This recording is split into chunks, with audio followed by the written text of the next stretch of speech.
Un saludo de paz y bien para todos. Soy Fabián Ramos Zambrano y hoy vamos a hablar de un tema neurálgico de cara al conocimiento de las Sagradas Escrituras.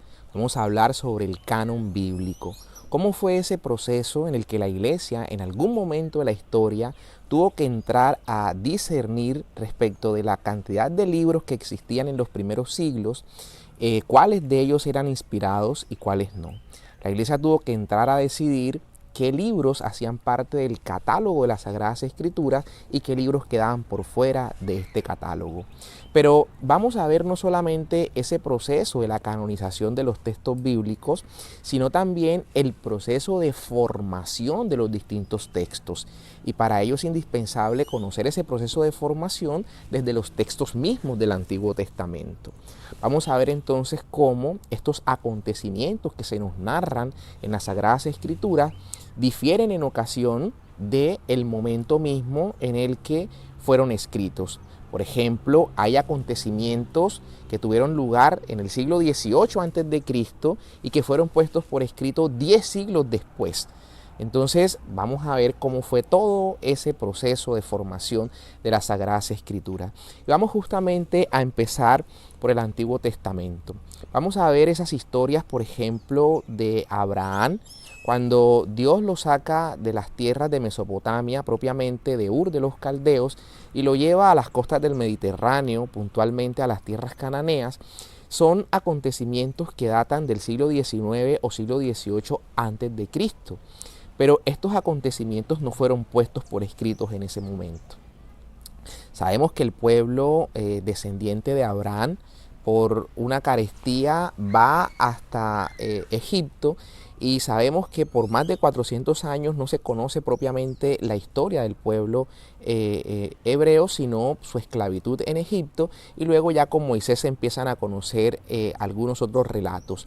Pero lo importante es saber que todas estas cosas no se pusieron por escrito ni en el siglo XIX los acontecimientos de Abraham o siglo XVIII, ni tampoco en el siglo XIV o siglo XIII a.C. lo ocurrido con Moisés.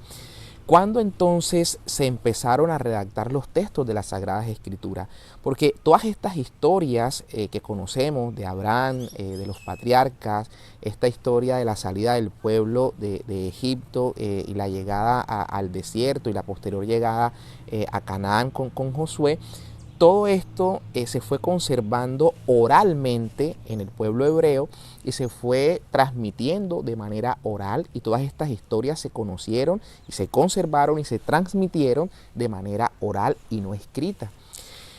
De hecho, fue solo en la época de la monarquía, y ya estamos hablando del siglo X, años 1040 a.C., sabemos que David gobierna entre el año 970 y el año 1010 a.C., y en esa época, en el siglo X, es que empiezan a conocerse los primeros escritos.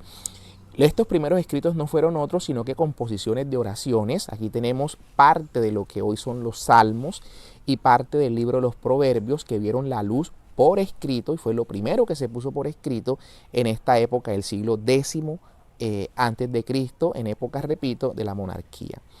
Pero tiempo después, y me refiero puntualmente al siglo IX, empieza a haber una primera redacción de estos acontecimientos ocurridos desde la creación hasta la muerte de Moisés. Estas narraciones fueron puestas por escrito por autores que son desconocidos y que se ha atribuido a unas casas o a unas tradiciones, y puntualmente esta que lo hace en el siglo IX, que pone por escrito estos acontecimientos de la creación hasta la muerte de Moisés, le han llamado la tradición yavista, por el hecho que cuando se refiere a Dios, esta tradición utiliza la expresión Yahvé. Pues cada vez que habla de Yahvé, Yahvé, Yahvé, es por esto que a esta tradición se le ha dado el nombre de la tradición yavista, y repito, puso por escrito lo que hoy sería gran parte del Génesis, del libro del Éxodo y del libro de los Números. Esta tradición yavista tuvo lugar en la parte sur del reino de Judá.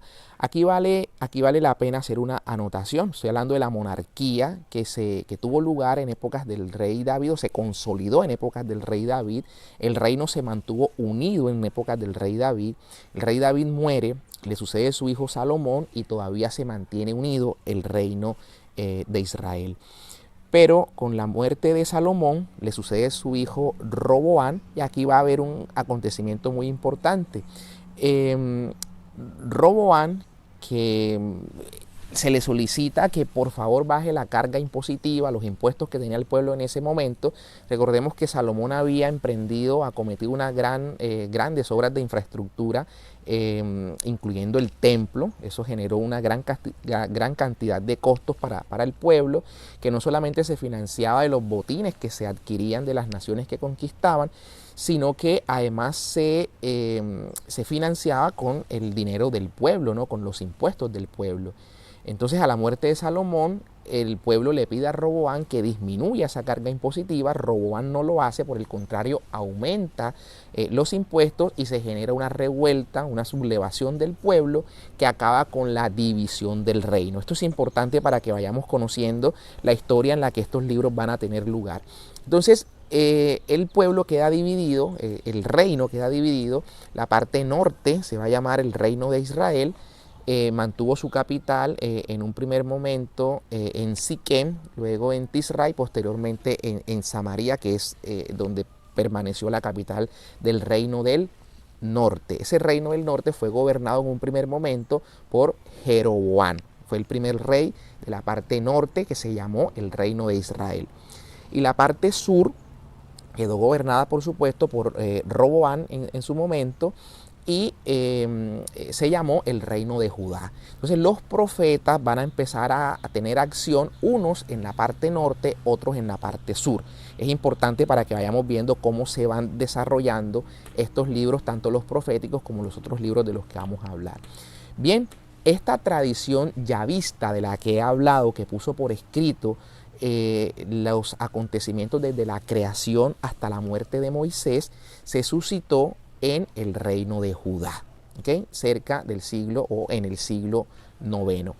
Y en el siglo VIII va a tener lugar en la parte norte de Israel, donde residían 10 de las 12 tribus, estaban en la parte norte. Decía que esta parte norte fue gobernada en su primer momento por Roboán. Allá Roboán construyó unas estatuas idolátricas en honor a Baal en Betel, también lo hizo en Dan. Y bueno, en toda esa situación idolátrica en la que se empezó a gestar la parte norte de Israel, van a haber otra de las tradiciones o de las casas que guardaban la tradición oral, va a empezar a poner por escrito también estos hechos ocurridos desde la creación hasta la muerte de Moisés. Entonces también aquí van a haber unas redacciones del libro del Génesis, el libro de los Números y del libro del Éxodo. Entonces ya vamos a ver, o ya por lo pronto van dos versiones, la surgida en el siglo VIII con los yavistas, y esta otra tradición de la parte norte del reino de Israel, que se conoce como la tradición eloísta, porque cuando se refiere a Dios lo hace con la palabra Elohim, que es justamente Dios de dioses, ¿no? Él era la palabra para Dios. Elohim es el plural, algunos traducen en simplemente dioses, como si fuera un plural, pero realmente lo que quiere significar es el Dios de los dioses, Elohim. Entonces esta tradición siempre se va a referir a Dios como Elohim. Por eso la llaman la tradición eloísta. Entonces ya tenemos dos versiones que van siendo redactadas. No se compilan en su momento, vamos a ver que esta compilación se hace en el siglo V, pero por lo pronto se tienen ya dos redacciones de estos acontecimientos. Por eso es que vamos a ver que en algún momento estamos leyendo el libro del Génesis y encontramos dos relatos de la creación. Encontramos dos relatos del diluvio, por ejemplo. precisamente porque hay varias tradiciones dándonos cuenta o escribiendo estos acontecimientos. Tiempo después va a suscitarse otra de las tradiciones, o más bien otra de las tradiciones va a poner por escrito lo que va a ser el corazón del Deuteronomio, pero es importante explicar que esta tradición, que se va a llamar la tradición deuteronomística, que va a tener incidencia prácticamente en el siglo VII, esta tradición deuteronomística va a empezar a redactar los acontecimientos, pero a la luz de los profetas. Por eso es importante primero hacer mención a cómo fueron desarrollándose los libros de los profetas, para luego hablar de la tradición deuteronomista, cómo puso por escrito algunos textos. A ella se les atribuye, repito, el libro del Deuteronomio, también el libro de los jueces, primera y segunda de Samuel, primera y segunda de Reyes. ¿A quién? A la tradición deuteronomista, pero lo escribe, repito, a la luz de la acción de los profetas del siglo VIII. Entonces, estos profetas o los profetas empezaron a actuar desde el siglo VIII. Vemos, por ejemplo, actuando a Elías y a Eliseo, haciéndolo en la parte norte, en el reino norte, en el reino de Israel. Vemos a Elías, por ejemplo, y la confrontación con Ahab y su esposa Jezabel, toda esa historia que conocemos del reto de Elías en el Sinaí, a todos esos sacerdotes de Baal que había erigido en su momento, había ordenado en su momento el rey Jeroboam. Dice la escritura que había ordenado sacerdotes no de la tribu de Leví, sino del común del pueblo. Pues a estos los reta Elías en el monte Carmelo, y pues toda esa historia la conocemos en la acción del profeta Elías. Luego el profeta Eliseo también actúa en la parte norte. Y en la parte sur, o sea, en Judá, vamos a encontrar que actúa el profeta Miqueas, vemos al profeta Sofonías, el profeta Habacuc, el profeta Baruc, Nahum. Son profetas que actúan en la parte sur, o sea, en Judá. Y también, por supuesto, y primeramente, pero lo dejo de último porque va a ser una anotación, el profeta Isaías.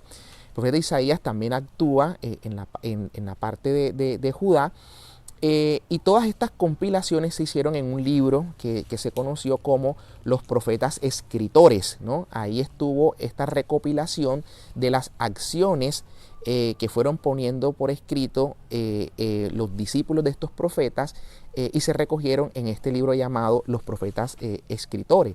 Del profeta Isaías decía que lo dejaba de último porque hay que tener en claro, cuando leemos el libro de Isaías, que hay realmente 3 profetas. Vemos a Isaías actuando en el siglo VIII incluso, pero luego vamos a ver a Isaías actuando cuando el pueblo ya está exiliado en Babilonia. Era imposible, ¿no? Entonces allá se suscita lo que vamos a conocer como el Deutero Isaías o el segundo Isaías, y luego hay otra parte del libro de Isaías en el que el profeta está actuando ya cuando el pueblo regresó a su tierra y está en la reconstrucción del templo, de las murallas, etcétera. Y aquí es cuando se habla del trito Isaías o del tercer Isaías. Por eso el libro de Isaías, del capítulo 1 al capítulo 39, es el primer Isaías. Del capítulo 40 al 55 es el segundo Isaías, y del capítulo 55 al 65,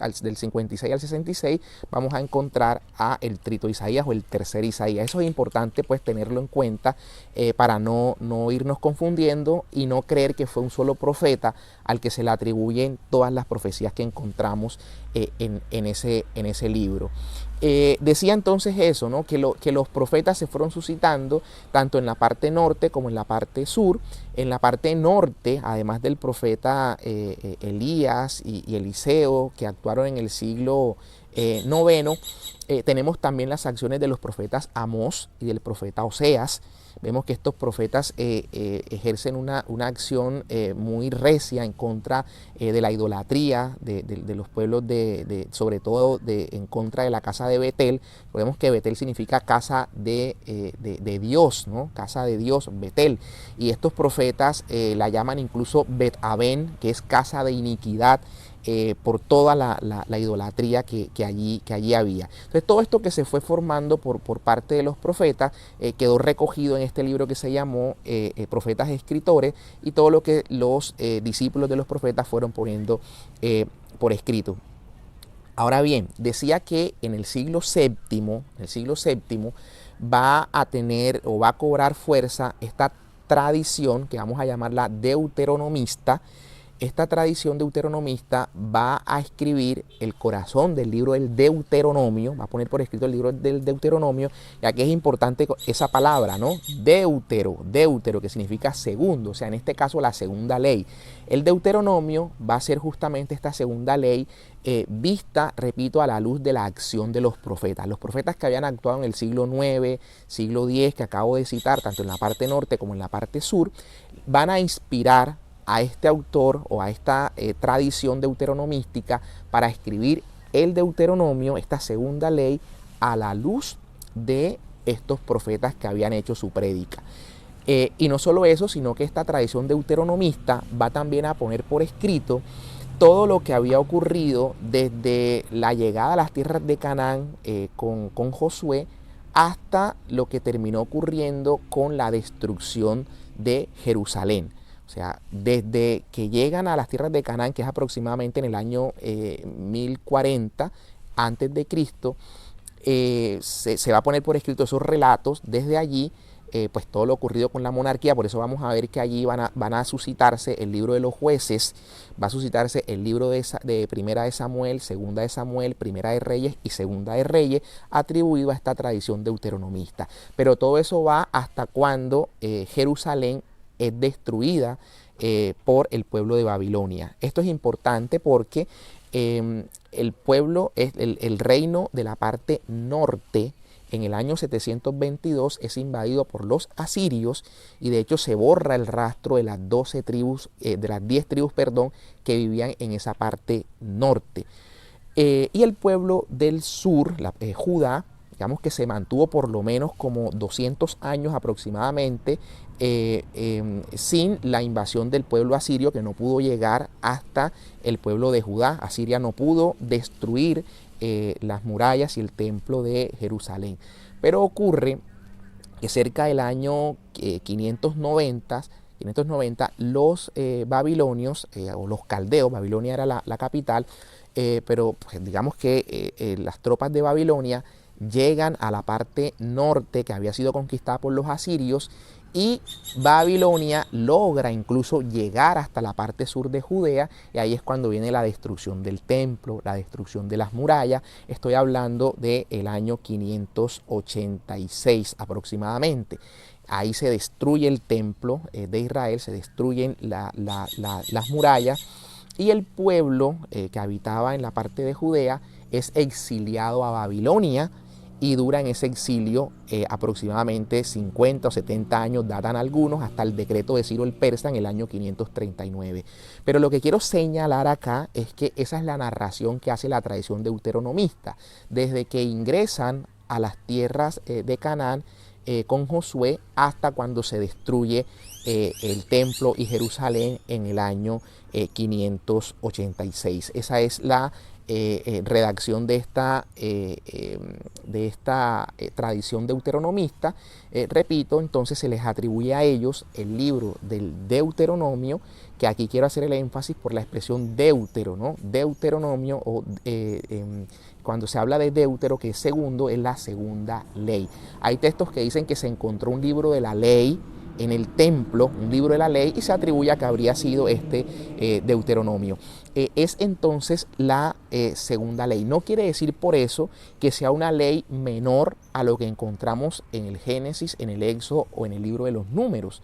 El hecho de ser la segunda ley es una ley posterior, pero con igual de vigor. Por eso Deutero no quiere decir cosa diferente a segundo, ¿no? Deuteronomio. Por eso también hablé ahorita del Deutero-Isaías, el segundo Isaías. Y por eso vamos a encontrar libros deuterocanónicos que entran en un segundo lugar en el canon, pero tienen igual de vigor que los libros que entraron en un primer momento en el canon. Entonces, por el hecho de haber un libro llamado el Deuteronomio, segunda ley, no quiere decir que esa ley sea inferior a la ley primera que vemos en el Éxodo o que vemos en el libro de los Números o vemos en el libro del Génesis. Bien, entonces esta es la redacción del deuteronomista o de la tradición deuteronómica. Le atribuimos, repito, el libro de los jueces, el libro de primera, segunda de Samuel, primera, segunda de Reyes y el Deuteronomio. ¿Okay? Esta obra del deuteronomista va a encontrar ya su consolidación y su terminación cuando el pueblo está exiliado allá en Babilonia, que repito, es después del año 586. Y justamente allá en el exilio, en Babilonia, se van a suscitar otros textos bíblicos. Los círculos sacerdotales que se encontraban allá exiliados en Babilonia van a hacer una especie de relectura, llamémosle así, del pasado del pueblo. Algunas preguntas como diciendo, ¿por qué nos encontramos acá exiliados? ¿Qué nos ha pasado? Y esa relectura que hace el círculo sacerdotal de ese pasado del pueblo los lleva a redactar también unos libros. Y por ejemplo, vamos a ver que el libro del Levítico va a cobrar vigor y va a redactarse, digámoslo, en este círculo sacerdotal. Estos círculos sacerdotales también van a ser una nueva redacción de lo acontecido desde la creación hasta la muerte de Moisés. O sea, van a narrarse los mismos hechos que nos habían narrado las tradiciones yavistas en el siglo IX, la tradición eloísta en el siglo VIII, lo va a hacer ahora en el siglo VI esta tradición sacerdotal, pero repito, a la luz de la relectura que hacen estos círculos sacerdotales de lo que había sido el pasado. Entonces aquí vemos cómo ya se le empieza a dar casi que su forma definitiva a los libros del Pentateuco. De hecho, aquí queda prácticamente consolidado el Pentateuco, pero no va a haber su consolidación porque se encontraba el texto escrito por los yavistas separado del texto escrito por los eloístas y del texto escrito por la tradición deuteronomista y por esta tradición sacerdotal. En el siglo V, cuando ya el pueblo regresa del exilio, es que se va a compilar esta obra y tenemos lo que hoy conocemos como el Pentateuco. Por eso es que, repito, a veces encontramos como 4 líneas distintas a lo largo del Pentateuco, pero son estas 4 tradiciones escribiéndonos en gran parte los mismos hechos o los mismos acontecimientos. Pero es importante saber que también en el exilio, allá en Babilonia, que va, repito, desde el año 586 a.C. hasta el año 539, cuando Ciro el persa permite o emite el decreto que permite la liberación del pueblo hebreo y vuelve a su tierra. Allá en Babilonia vamos a encontrar también acciones proféticas.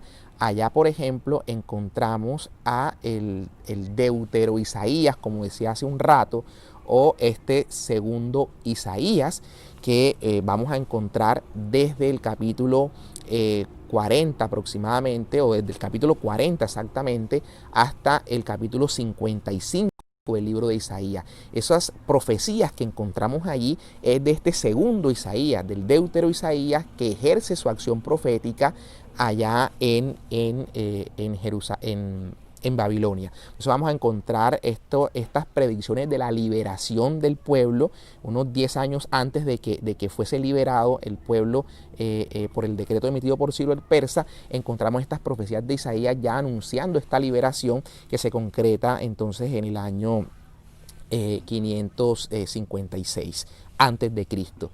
Vemos también que aquí actúa el profeta Ezequiel, también actúa en Babilonia, actúa en el exilio, y bueno, aquí se suscitan estos libros de los que he hablado, de estos dos profetas, tanto el segundo Isaías, que lleva, repito, desde los capítulos 40 al capítulo 55 de Isaías, y el libro del profeta Ezequiel.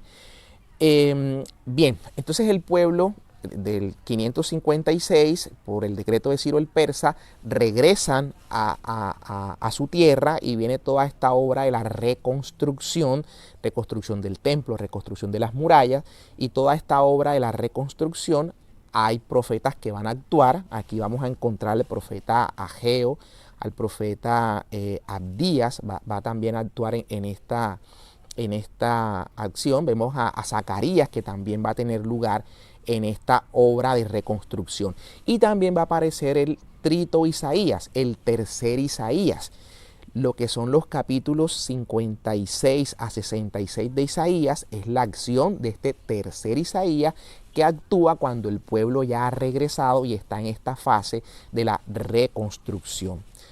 Pasamos entonces a siglo V, donde hay también otras acciones proféticas. Aquí va a actuar, por ejemplo, el profeta Malaquías, va a actuar en esta fase. Vamos a encontrar también al profeta Joel actuando cerca del siglo V, cuando ya el pueblo se encuentra en su tierra. Vemos también que surge un nuevo lenguaje también acá, que son los libros sapienciales. Aquí va a tener lugar lo que es la terminación del libro de los Salmos, del libro de los Proverbios. Va a surgir el libro de Job también en este momento. Empiezan también a surgir otros libros más adelante, quiero decir más cercano ya a la venida de Cristo, como son el libro de Judith, el libro de Esther, el libro de Ruth.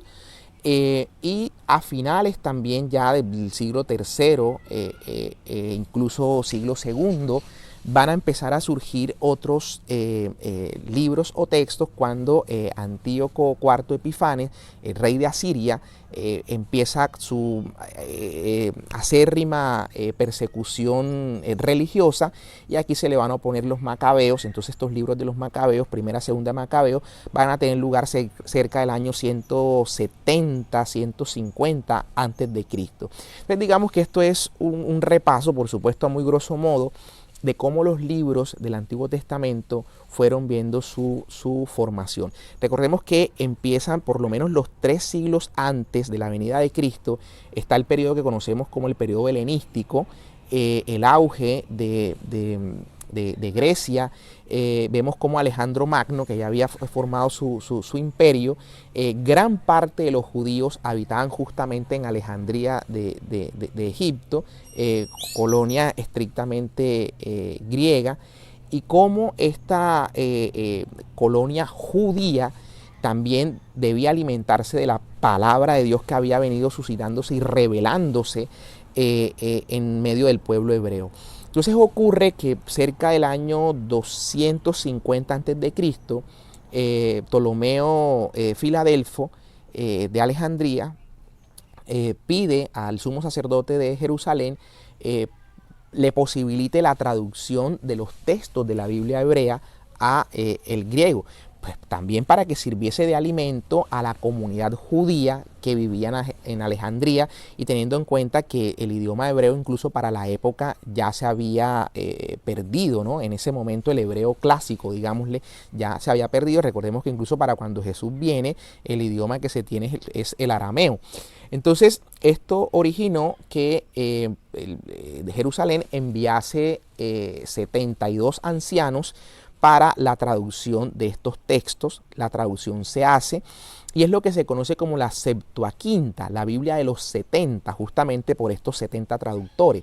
Esta Biblia Septuaginta o la Biblia de los 70 es la que va a utilizarse no solo por esa comunidad judía de Alejandría, sino que en últimas es la Biblia que va a empezar a cobrar vigor por, repito, el auge de este periodo helenístico del momento. Y se van a suscitar también, aquí empiezan a suscitarse para esta época lo que son el libro del Eclesiastés, el libro del Eclesiástico, el libro de la Sabiduría.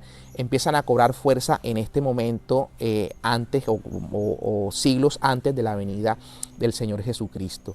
Entonces, toda esta historia para empezar a conectar esto con el Nuevo Testamento, ¿no? Cuando los cristianos empiezan su predicación apostólica y empiezan las primeras comunidades cristianas, qué textos utilizaba. No podemos decir qué Biblia utilizaba, porque la Biblia, y no existía ningún libro del Nuevo Testamento, existían estos libros que nosotros llamamos el Antiguo Testamento. Los judíos hablan de su Tanaj, la Tanaj hebrea, que son estos libros de los que nosotros llamamos el Antiguo Testamento.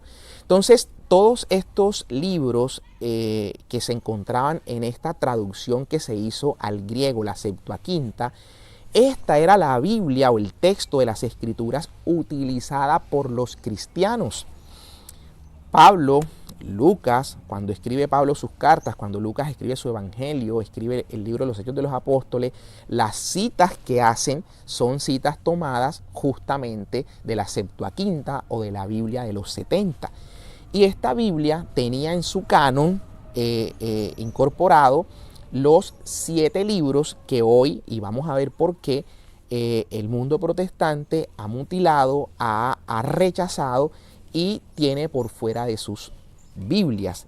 Me refiero pues al libro de Judith, al libro de Tobías, al libro de Baruch, al libro del Eclesiástico, al libro de la Sabiduría y a Primera y Segunda de Macabeos. Estos libros que ahorita haré unas anotaciones muy rápidas sobre ellos, pero quiero decir que estos eran los libros que utilizaba la comunidad cristiana primitiva. Vemos nosotros un pasaje de Hechos de los Apóstoles que nos habla de Bernabé y nos lo describen como un judío de Alejandría, experto, conocedor de las Escrituras y que refutaba a los judíos. Aquí hay que destacar varias cosas. Primero, lo que se nos habla de Bernabé como un erudito de las Escrituras. ¿Y a qué Escrituras se refiere? Pues a las Escrituras de la Septuaginta, con las que en Alejandría se utilizaban, ¿no? Estos textos de la Biblia griega, de la Septuaginta, donde estaban estos libros deuterocanónicos de los que he hablado.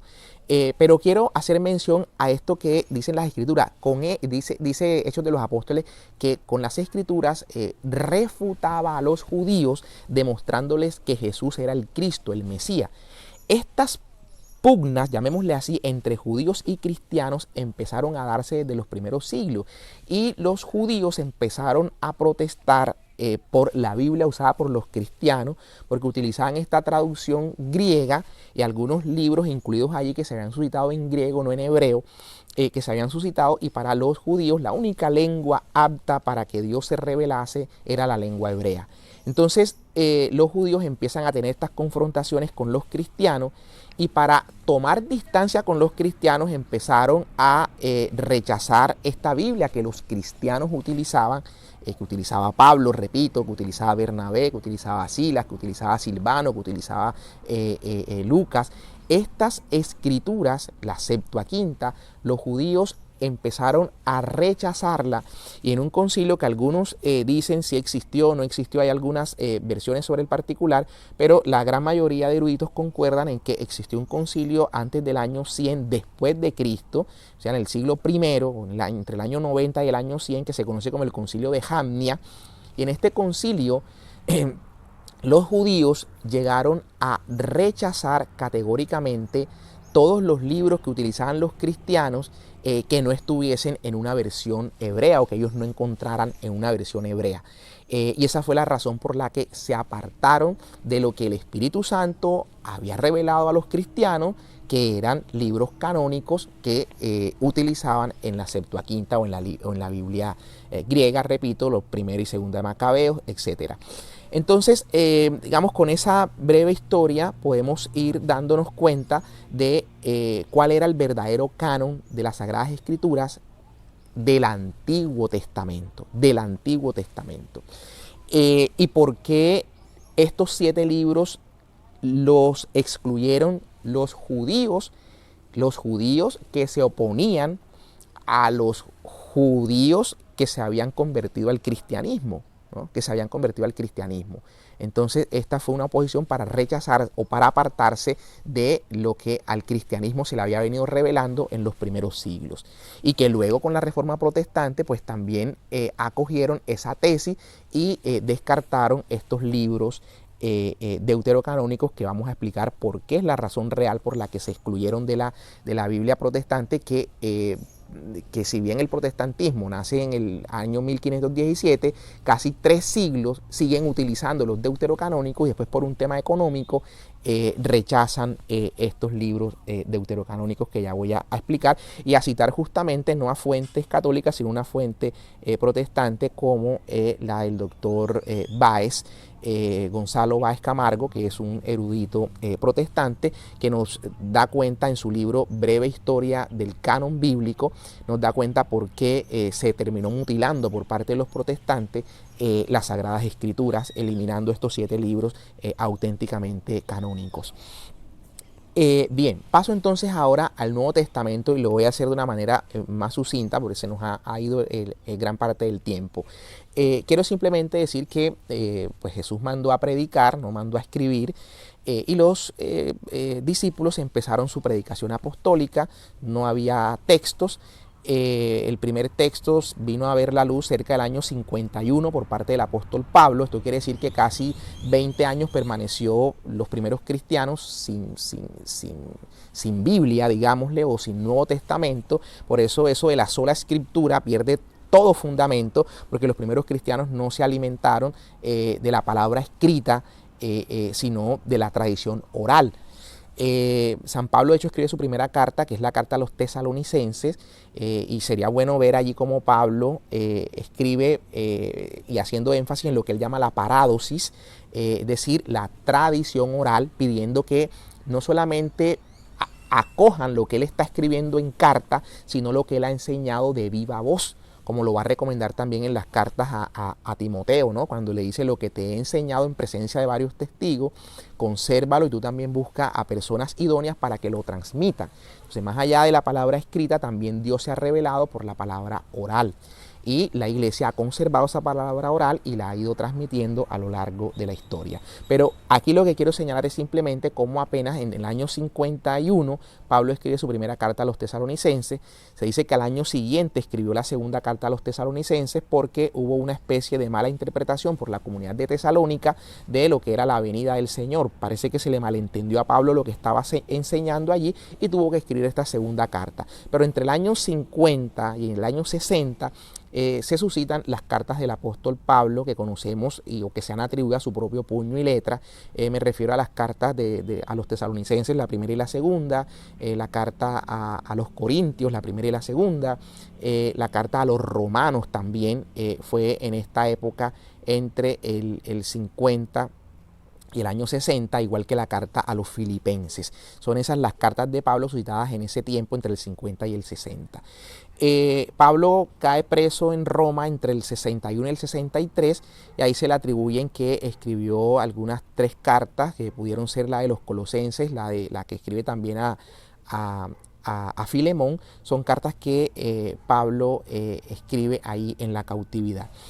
Y hay otras cartas del apóstol Pablo que ya datan de finales del siglo I y que algunos la atribuyen simplemente a lo que ellos conocen como la tradición paulina, o sea, serían discípulos del apóstol Pablo quienes habrían escrito estas cartas, por ejemplo, a Timoteo, a Tito, atribuidas al apóstol San Pablo. Bien, y por otro lado, pues se fueron formando también los evangelios. Vemos como Lucas, el apóstol Lucas, el evangelista Lucas, que escribe no solo el evangelio según San Lucas, sino también los hechos de los apóstoles. Lucas nos narra en su primer capítulo del evangelio que muchos antes que él han puesto por escrito los hechos del Señor y que él se ha basado en esos escritos y también en lo que muchos testigos les han reseñado, testigos oculares que vieron los acontecimientos desde el principio, han venido reseñando. O sea que habían escritos sobre los cuales se partió por lo menos la base del Evangelio de San Lucas, que se atribuye más o menos en el año 80 su redacción. Se estima que el primer evangelio fue el de Marcos, y Marcos, que era un discípulo que estuvo ahí a los pies de Pedro. Pedro no hablaba griego, ¿no? Pedro hablaba su arameo, y se estima que este Marcos habría escrito en griego aquello que Pablo iba enseñando y que iba narrando, y sería ese el primer el primer evangelio. Hay otros que dicen que no, que el primer evangelio habría sido una versión en hebreo escrita por Mateo.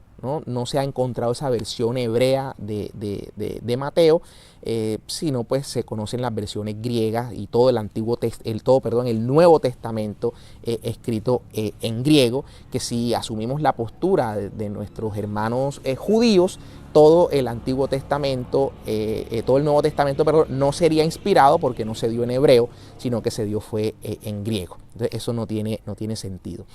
Bien, entonces estas serían, pues digamos, lo del el Evangelio atribuido primero a Marcos como discípulo del apóstol Pedro. Aquí vale anotar que Papías, un obispo de la Hierápolis, cerca del año 140, 150, este obispo Papías hace referencia a algunos textos, pero es interesante, pues no se conoce lo que puntualmente escribió Papías, sino que lo cita Eusebio de Cesarea en el siglo IV, diciendo que Papías bien exponía que habían aparecido muchos escritos cuya originalidad no se conocía. Por eso él decía, a ver, yo prefiero que me digan qué fue lo que dijo Tomás, o lo que dijo Pedro, o lo que dijo Juan, o lo que dijo Felipe, o lo que dijo Santiago, lo que dijo uno de los que estuvieron con el Señor, de viva voz, qué dijeron, a que me cuenten lo que está escrito en unos textos cuya originalidad no se conoce. Esa fue una expresión de Papías, que estuvo muy cercano allí a la expedición de los primeros textos, justamente porque la tradición era un tanto dudosa de dónde provenían muchos de los textos que se podían tener en un primer momento. Ahora bien, ¿cómo entonces la Iglesia llega a definir el canon? ¿Cómo la Iglesia llega en un momento a decir, porque existía el Evangelio de Tomás, el Evangelio de Pedro, existía el Evangelio de Judas, ¿cierto? Existía un escrito que llegó a considerarse canónico llamado el Pastor de Hermas, existía el Apocalipsis de Pedro, una cantidad de textos, algunos de influencia gnóstica, existía la Didache también, que también estuvo a punto de considerarse como inspirada, una cantidad de textos, y cómo la Iglesia en un momento llega y dice, estos son los textos verdaderamente inspirados, y este no, y este no, y este no. Fue un tema complejo, porque lo primero que se conoce, digamos, la primera lista que se conoce de libros inspirados, data del año 170, pero aquí vale la pena hacer mención a lo siguiente. Esa lista que se tiene se encontró en el año 1740 o 1750. La encontró un señor de apellido Muratori, ¿no? Ludovico Antonio Muratori. Este personaje italiano encuentra en la Biblioteca Ambrosiana de Milán un pergamino, un manuscrito, que se ha datado ese pergamino del siglo VII, el pergamino del siglo VII, pero era una especie de copia, ¿no? del original, porque al estudiar el listado o el contenido de lo que ahí se encontró, se estima que el listado de los textos bíblicos que ahí se encontraron datan del año 170 después de Cristo. ¿Y por qué se hace esa aseveración? Porque allí se habla de un libro que se estaba considerando como un libro canónico, que se llamó El Pastor de Hermas. Y dice ese texto encontrado que ese libro lo escribió Hermas, quien era hermano del obispo que ocupó la silla de Roma, o sea, del papa de entonces, que era Pío. El papa Pío había gobernado la iglesia, había dirigido, pastoreado la iglesia alrededor del año 140, 150. Testimonio de esto nos lo da Ireneo de León, que sabemos que había sido formado en el círculo de Esmirna por los discípulos del apóstol Juan. O sea, Juan formó a Policarpo de Esmirna, y este Ireneo había sido discípulo de Policarpo de Esmirna. Ireneo de León, que combatió a gran parte de las herejías, sobre todo las herejías gnósticas, en su libro Contra los herejes, Ireneo da un listado de los obispos de Roma desde Pedro, ¿no? Dice cómo a Pedro le sucedió Lino, el que da cuenta Pablo en una de sus cartas, después de Lino Cleto, después Clemente, o sea, Clemente romano, de quien también Pablo habla en la carta a los filipenses, cómo le sucedió Lino, Cleto, Clemente, Sixto, Evaristo, y llega hasta Eleuterio, y antes de Eleuterio nombra también al Papa Pío, a los que estaban en la época de Irineo, que estoy hablando, que fue obispo de Lyon cerca del año 180, o sea, a finales del siglo II. Entonces Irineo da cuenta de este Pío, que se nos habla en este fragmento muratoriano, donde está el primer listado de los textos bíblicos, no completo, por supuesto, es un texto que le faltan libros y que añade libros que no son. Este primer compendio que se encontró, el texto muratoriano, dice que entonces el pastor de Hermas lo descartaba, porque el pastor de Hermas había sido escrito, dice él, en nuestros días por Hermas, hermano de Pío, quien ocupó la silla del obispo de Roma. Pero sí encontramos que están los 4 evangelios enlistados, le falta una parte al texto, al manuscrito que se encontró. Dice que hay 4 evangelios y cita 2, pero es porque no estuvo completo lo que se encontró, pero dice que hay 4 evangelios. Cita las cartas de Pablo, pero no cita, por ejemplo, o dice que no es canónica la carta a los hebreos. No se encuentra la carta a los hebreos ni como Pablo, ni como autoría de Pablo, que algunos dicen que es autoría de Pablo, otros claramente descartan que la carta a los hebreos no es escrita por Pablo. Pero lo cierto es que este manuscrito muratoriano, este fragmento muratoriano, no tiene la carta a los hebreos. Incluye un Apocalipsis que lo atribuye a Pedro, o sea, dice que es inspirado el Apocalipsis de Juan y también el Apocalipsis de Pedro, pero descarta las cartas del apóstol Pedro y descarta 2 de las cartas del apóstol San Juan. Recordemos que San Juan escribió 3 cartas, entonces este escrito muratoriano hace un listado con algunos textos canónicos, excluyó otros e incluyó algunos que no eran realmente canónicos, que la iglesia va a determinar tiempo después. Hace una evaluación sobre la carta de Pablo a la Odisea y la excluye. Si nosotros vamos al libro de los Colosenses, encontramos que ahí en la carta a los Colosenses de San Pablo le dice a la comunidad de Colosas que no solamente lea la carta que está escribiéndole a ellos, la dirigida a la comunidad de Colosas, sino que también lea la carta que escribió a los de la Odisea. O sea que sí hay una carta de Pablo a los de la Odisea, de la cual da fe las mismas escrituras. Pero en el fragmento muratoriano se dice que la carta a la Odisea de San Pablo no es inspirada, dice ese texto. Lo cierto es que esa carta no se ha vuelto a encontrar, pero es importante tener en claro eso, como una carta canónica, que es la de la Odisea, que el mismo Pablo cita en su carta a los Colosenses, como esa carta hoy no hace parte del canon bíblico porque no se ha encontrado, está perdida, está extraviada. Bueno, decía que eso es el primer fragmento que se tiene. Empezaron a haber otros fragmentos en épocas de Orígenes, por ejemplo, que escribe algunas columnas donde relata o reseña algunos textos supuestamente inspirados, pero lo cierto es que no hubo acuerdo en la comunidad cristiana primitiva, porque para algunos la Didache era inspirada, el pastor de Hermas era inspirado, la carta a Bernabé era inspirada, la carta de Clemente romano, obispo de Roma, hacia los corintios era también carta inspirada para algunos, y empezaron toda esa cantidad de textos a invadir la iglesia, y se tiene noción del año 367, cuando San Atanasio, obispo de Alejandría, nos entrega un listado ya un poco más depurado y muy parecido a los 27 libros que hoy tenemos en nuestro Nuevo Testamento.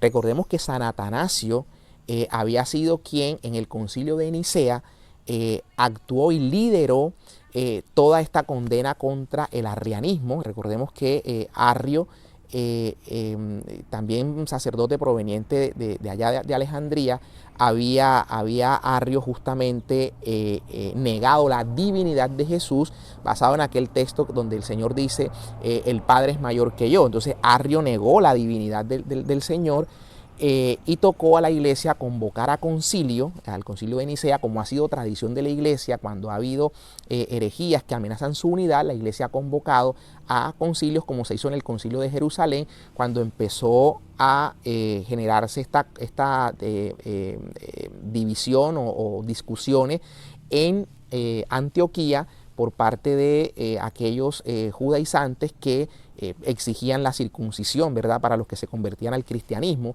y Pablo y sus compañeros tuvieron que oponerse a ello, pero no pudieron dirimir el conflicto en Antioquía y se tuvieron que ir a Jerusalén, y allá la iglesia en concilio decidió cuál era la doctrina acertada. Pedro es quien toma la palabra allí para delinear cuál era la doctrina que se iba a imponer finalmente, y por eso no se le impuso a los que volvían, a los que se convertían al cristianismo venidos del paganismo, a que se circuncidaran. La iglesia lo hizo en concilio, y eso lo ha imitado la iglesia. Cada vez que hay herejías que amenazan la unidad, convoca a concilios. Entonces, cuando los cristianos libremente pueden profesar su fe después del edicto de Milán en el 313, convoca al concilio de Nicea, en el cual vemos la acción de San Atanasio, delineando la ortodoxia de la doctrina católica. Y justamente allí en Nicea fue donde se construyó este credo que profesamos nosotros cada domingo en la celebración eucarística, cuando decimos de Jesús, deum de deum vero de deo vero, es decir, Dios de Dios, Dios verdadero de Dios verdadero, genitum non factum, engendrado, no creado, consubstantialem patris, o sea, de la misma naturaleza del Padre. Estas proclamas que surgieron ahí en el concilio de Nicea fueron justamente lideradas por San Atanasio. Entonces tenemos que San Atanasio en el año 367 se dirige a los cristianos justamente con ocasión de la Pascua, ¿no?, la fiesta central del mundo católico, de la iglesia. En ese 367, en el año 367, San Atanasio va allí en su carta con ocasión de la Pascua a enlistar cuáles son los libros canónicos, y de hecho es la primera vez que se utiliza la palabra canonizado, ¿no?, la palabra de canonicidad por parte de San Atanasio en el 367, y tenemos que son bastante, digamos, similares los textos de Atanasio con los textos 27 libros que conocemos hoy en la Sagrada Escritura. Pero lo que quiero decir es que la iglesia, justamente en concilio, ya de manera formal, porque lo que hizo San Atanasio aquí habría sido una postura a motu propio de San Atanasio, de un obispo de la iglesia en este caso, pero la iglesia en concilio debía emitir la versión definitiva con su autoridad. Recordemos lo que le dice San Pablo a Timoteo, que la iglesia es la columna y base de la verdad. Entonces, la iglesia, primeramente en el concilio de Hipona está en el norte de África, de donde fue San Agustín obispo. En el concilio de Hipona, en el año 393, la iglesia define cuáles son los libros canónicos, y ahí es donde vemos claramente determinado los 46 libros del Antiguo Testamento y los 27 libros del Nuevo Testamento, para un total de 73 libros declarados como canónicos en el concilio de Hipona. Sabemos que ya en el año 382 había habido en el Sínodo Romano, por parte del Papa San Dámaso I, también una lista, si se quiere, preliminar de los textos de la Biblia, cuando el Papa San Dámaso I, en el 382, repito, le entrega un listado a Jerónimo de Estridón, para que San Jerónimo, a partir de ese listado, se dé a la tarea de la traducción de las Sagradas Escrituras, que es la traducción que conocemos como la Vulgata, la traducción que se hizo al latín de la versión griega de la Septuaginta, y también tomando algunos apartes de la traducción propiamente hebrea. Entonces San Jerónimo hace esa traducción en el año 383, luego del sínodo romano por parte del Papa San Dámaso I, en el 382, cuando da el listado que coincide con lo que había declarado el concilio de Hipona en el año 393. Y finalmente, en el año 397, el concilio de Cartago también se reúne en Cartago y se define, aquí sí ya de modo mucho más formal, el canon bíblico. Y en el concilio de Cartago queda claramente establecido, con base en lo que se había hecho en Hipona, cuál era el canon de las Sagradas Escrituras: 73 libros, 46 del Antiguo Testamento y 27 libros del Nuevo Testamento. Sin embargo, estos dos concilios, el concilio de Hipona en el 393 y el concilio de Cartago en el 397, ambos eran concilios locales, ¿verdad? Concilios del norte de África.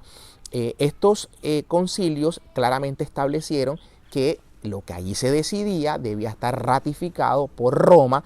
Recordemos que la sede del sucesor de Pedro, a quien el Señor Jesús, como se lee en el Evangelio de Juan, en el capítulo 21, había dejado como pastor al frente de todo su rebaño, y después de Pedro sus sucesores, el sucesor en este caso estaba en la sede de Roma. Por tanto, se pedía que el obispo de Roma ratificara lo que habían hecho estos concilios de Hipona y concilio de Cartago. No se conoce, no se sabe o no se tiene el documento por medio del cual el obispo de Roma, el papa de entonces, ratificó lo expresado en esos dos concilios. Pero se sabe que sí se ratificó porque en el año 405 el papa Inocencio I, quien era papa en la época, Inocencio I, emite una carta dirigida al obispo Eusuperio de Tolosa. Y en esa carta establece cuál era el listado de los libros canonizados. Y se estableció que eran justamente los 46 libros del Antiguo Testamento y los 27 libros del Nuevo Testamento, es decir, los 73 libros que tenemos hoy en nuestra Biblia, en las Sagradas Escrituras. Sabemos que hay algunas denominaciones que hoy no tienen estos 73 libros, sino que tienen 66.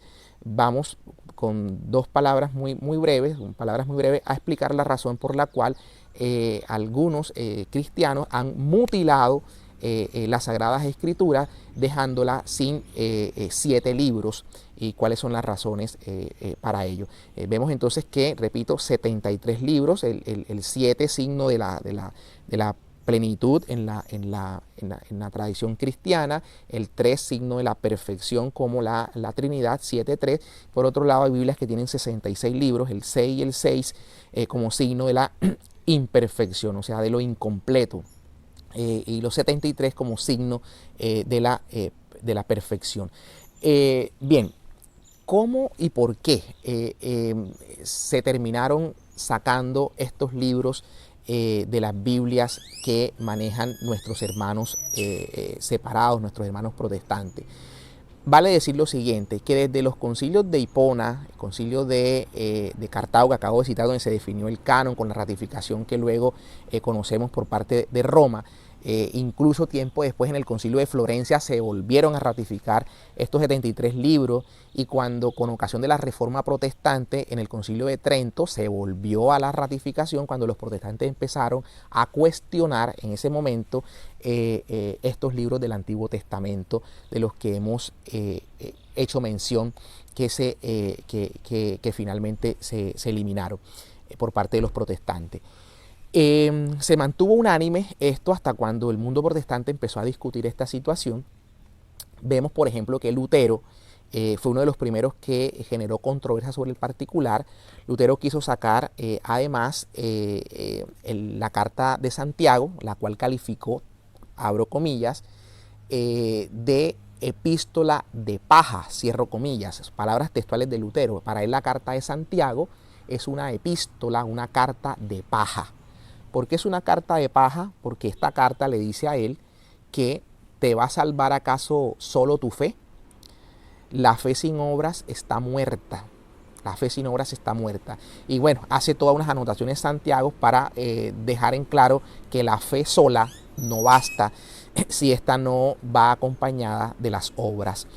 Entonces Lutero llamó la carta del apóstol Santiago una carta de paja y su intención fue siempre eliminarla de las escrituras. También decía que el Apocalipsis no era un libro inspirado, para él el Apocalipsis no debía estar en el canon bíblico, pero pues esa era, digamos, la soberbia de Lutero, llegar al punto del mismo determinar qué era lo canónico, qué sí y qué no, es decir, lo que se acomodara a su propio criterio, a su propia percepción de las escrituras. Y es que vale decir lo siguiente, que hubo realmente libros deuterocanónicos de el Nuevo Testamento. Recordemos que Deutero es segundo, o sea, de un segundo canon. Libros que entraron después de una discusión, entraron a ser canónicos. La iglesia los calificó de canónicos después de cierta discusión, como por ejemplo las cartas del apóstol Pedro, se discutieron en un momento, la carta a los hebreos se discutió si era o no canónica en algún momento, el Apocalipsis se discutió si era o no canónico, y la iglesia terminó decretando su canonicidad en los concilios que he citado: Concilio Romano del 382, Concilio de Hipona del 393, Concilio de Cartago del 397. La iglesia definió que estos libros eran canónicos después de ciertas discusiones a lo largo y ancho de la iglesia. Hubo que tomar autoridad y hacer esta definición, y por eso se llamaron o se pueden llamar libros deuterocanónicos del Nuevo Testamento. Así los deuterocanónicos del Antiguo Testamento, ¿no? Los libros que he citado de Macabeos, primera y segunda de Macabeos, el libro de Tobit, el libro del profeta Baruch, el libro del Eclesiástico, el libro de la Sabiduría y el libro de Judith. Son libros deuterocanónicos porque entraron al canon en un segundo momento, pero no por eso dejan de ser canónicos, como el libro del Deuteronomio en la Biblia, la segunda ley. Entra una segunda ley después del Éxodo y del libro de los Números y del Génesis, una segunda ley, pero no por eso es menos ley que las contempladas en el Éxodo, por ejemplo, ¿no? No es menos ley el libro del Deuteronomio porque haya entrado en un segundo momento. Entonces lo que quería contar acá es que las Biblias protestantes terminaron después de estas líneas que emitió Lutero. Se empezó a ver algunos a favor de eliminar los libros deuterocanónicos del Antiguo Testamento. Sin embargo, vale decir que las traducciones que empezaron a surgir en el mundo protestante, todas sin excepción, aún la de Lutero, todas incluyeron los libros deuterocanónicos. No hubo quien se atreviera a eliminar los libros deuterocanónicos. Es más, la Biblia más conocida en el mundo del protestantismo, digo la más popular, tal vez la Biblia Reina Valera, es una Biblia que cuando se emitió en el año 1568 por vez primera, esta Biblia mantuvo los libros deuterocanónicos y cerca de 3 siglos se mantuvo con los libros deuterocanónicicos. Recordamos que justamente esta Biblia fue una edición hecha por el monje Jerónimo llamado Casiodoro de Reina, que apostató de la fe católica, de la fe verdadera, y pues presentó esta traducción. Y esta traducción, esta edición hecha por Casiodoro de Reina, repito, mantenía los libros deuterocanónicos sin ninguna alteración. Esta Biblia se conoció en un primer momento como la Biblia del oso, porque tenía en su portada un oso tratando de alcanzar un panal de miel. Esta Biblia, años después, es sometida a revisión por otro personaje llamado Cipriano de Valera. De ahí viene la Biblia Reina Valera, la primera versión de Casiodoro de Reina en 1568 y la segunda versión en 1602 por parte de Cipriano de Valera.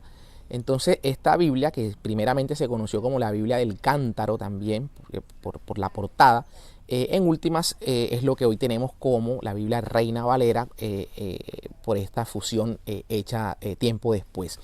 Esta Biblia entonces, tanto la versión de Reina inicialmente como la de Valera, mantuvieron los libros deuterocanónicos sin ninguna alteración. Y así se mantuvo. ¿Qué ocurrió? Y voy a citar aquí a el erudito protestante de nombre Gonzalo Báez Camargo, y estoy citando a una persona que cuando estudia la historia y cuando es un historiador serio tiene dos opciones: o hacerse católico porque la evidencia histórica no da otra opción, o manejar los hechos de la historia con la verdad.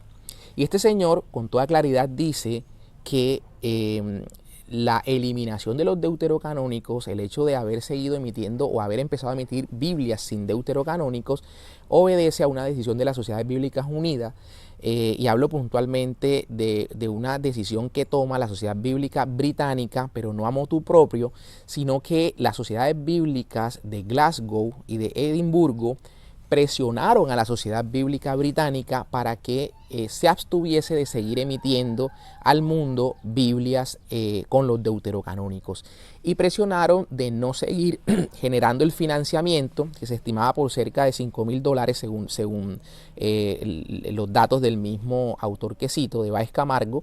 Deja claro que esto se trató de un hecho estrictamente económico, y fue la razón por la cual las Biblias desde el año 1820, fíjense que estoy hablando que la Reforma Protestante nace en 1517 con Lutero, esta traducción de Valera fue en 1568, y solo hasta 1820 fue que se procedió a eliminar o a sacar de circulación los libros deuterocanónicos. O sea, la mutilación de las Biblias protestantes tuvo su punto culmen en el año 1820.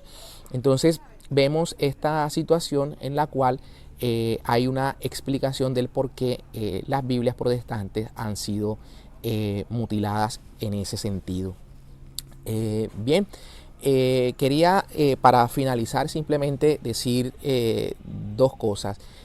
Una, en relación con esto de los libros deuterocanónicos, decía que hay razones para entender que los libros deuterocanónicos, por el hecho de ser entrar de segundo en el canon, digámosle de esa manera, entrar en un segundo momento en el canon, no pierden digamos vigor o valor. Y ya decía que, por ejemplo, hechos históricos muestran cómo las comunidades cristianas utilizaban estos libros deuterocanónicos. En las catacumbas encontramos las pinturas en las catacumbas de pasajes deuterocanónicos, como por ejemplo el de Daniel y la fosa de los leones, el de los tres jóvenes Azarías, Misael y Ananías, en el fuego, en el horno. Esas representaciones están en las catacumbas hechas de estos libros deuterocanónicos, mostrando que los primeros cristianos tenían estos libros como libros inspirados sin duda. Igualmente los hallazgos hechos en Qumran, en el mar, cerca al Mar Muerto, en el desierto de Judea, estos hallazgos de Qumran muestran que evidentemente los libros deuterocanónicos fueron hallados digamos, en ese primer siglo que se data este hallazgo, en las comunidades esenias, que eran propiamente comunidades de judíos que se habían ido del templo de Jerusalén y se habían ido a refugiar para vivir su vida digamos monástica allí en el desierto de Judea. Entonces en este hallazgo de Qumran se encontraron gran parte, por no decir la totalidad, de los libros deuterocanónicos que eran incluso usados por las mismas comunidades judías que después en el concilio de Jamnia, para rechazar a los cristianos, terminaron apartándose de estos libros o rechazando estos libros, dizque porque no habían sido escritos en hebreo, e incluso se encontraron versiones de algunos deuterocanónicos en hebreo, y algunos deuterocanónicos sabemos que fueron escritos en hebreo, como el libro del Eclesiástico, por ejemplo, aunque tiene una traducción posterior al griego. Bien, simplemente estos hechos acreditan la inspiración de los libros deuterocanónicos. Igual tenemos las citas que hacen los apóstoles de libros estrictamente deuterocanónicos. Son libros deuterocanónicos, algunos de ellos son citados en los textos sagrados, ¿verdad? O por lo menos ahí, digamos, se toma de la base de estos libros deuterocanónicos y se hacen citas de ellos en el libro en los textos del Nuevo Testamento. Bien, para cerrar solo dos aspectos que estimo relevantes también para tener en claro que esta división que se hizo de la Biblia en capítulos, en versículos, pues, también fue hecha pues por la iglesia, y no es que fue algo que apareció en el texto, ¿no? Los textos de hecho fueron redactados sin puntuación. No solo sin puntuación, sino que el Antiguo Testamento fue escrito sin vocales. Fueron los masoretas entre el siglo VI y siglo IX después de Cristo que incluyeron las vocales. La puntuación también se colocó tiempo después, y esta división en capítulos como la tenemos hoy fue hecha cerca del año 1228 por quien fuese obispo de Canterbury. Este obispo de Canterbury se dio a la tarea de hacer la división. Hablo de Stephen Langton. Se dio a la tarea de hacer la división por capítulo, y de ahí pasó así al texto griego y al texto hebreo, esa división en capítulo. Años después se hace la división en versículos. Primeramente el Antiguo Testamento la hizo un italiano de apellido Pagnini, Sante Pagnini. Hace esta división en versículos cerca del año 1528. Hace la división en versículos del Antiguo Testamento, y la división en versículos del Nuevo Testamento estuvo a cargo de un francés, Robert Stein. Es quien hace la división en versículos en el año 1551. Decía que la puntuación y demás, también todo esto fue posterior. Entonces esto es también, digamos, la iglesia es quien hace este trabajo. Y por eso en la exégesis hay que tener cuidado cuando empezamos a editar versículos, porque es que el texto no nació con versículos. Entonces uno llega y dice, mira que Éxodo 24 dice. Sí, espérame, es que eso no nació con Éxodo 24, ¿no? Nació el texto. Entonces usted tiene que leer el texto en su integridad para poder tener un contexto real de lo que quiere expresar. Es que mira que Timoteo, en la primera de Timoteo, en el capítulo 2, en el verso 5, dice: el único mediador entre Dios y los hombres es Cristo, y usted omite el sexto, y usted omite el contexto desde el 1 hasta el 6, y usted omite porque es la mediación de Cristo única en cuanto a dar la vida, la entrega, la reconciliación entre el Padre y los hombres. Solo la gestó Cristo, pero que eso no tiene absolutamente nada que ver con la intercesión entre nosotros mismos, los hombres, entre unos, orar unos por otros, como nos dice el verso primero, ¿verdad? Y como el verso 3 nos dice, esto le agrada a Dios. Bueno, pero no es época para esto. Simplemente estoy diciendo que la exégesis no se puede hacer a partir del versículo 1, del versículo 3 o el versículo 4, porque eso no existía en el texto bíblico.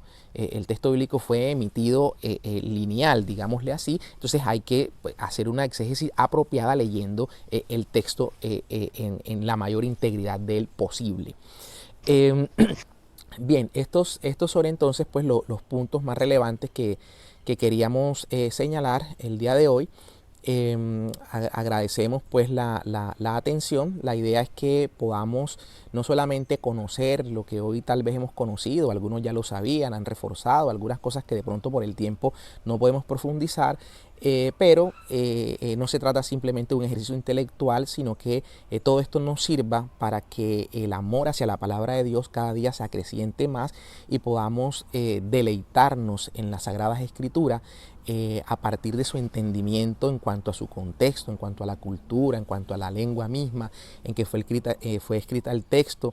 Y hay muchas cosas que deben ser conocidas de las Sagradas Escrituras para poder asimilar su su verdadero entendimiento.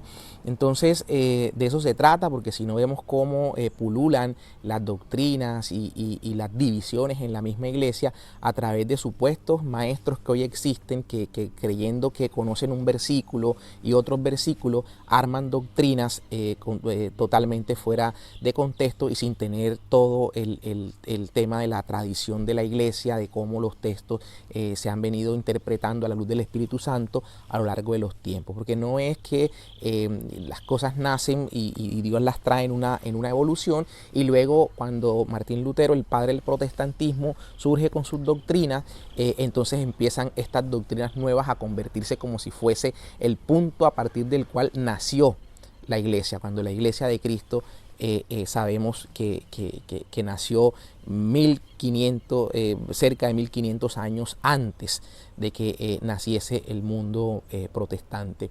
Entonces ponemos en manos de Dios nuestra vida y le pedimos que su palabra verdaderamente se convierta para nosotros en alimento, que permita que nuestro espíritu se vivifique a la luz de su palabra y de su Santo Espíritu. Muchas gracias por la atención.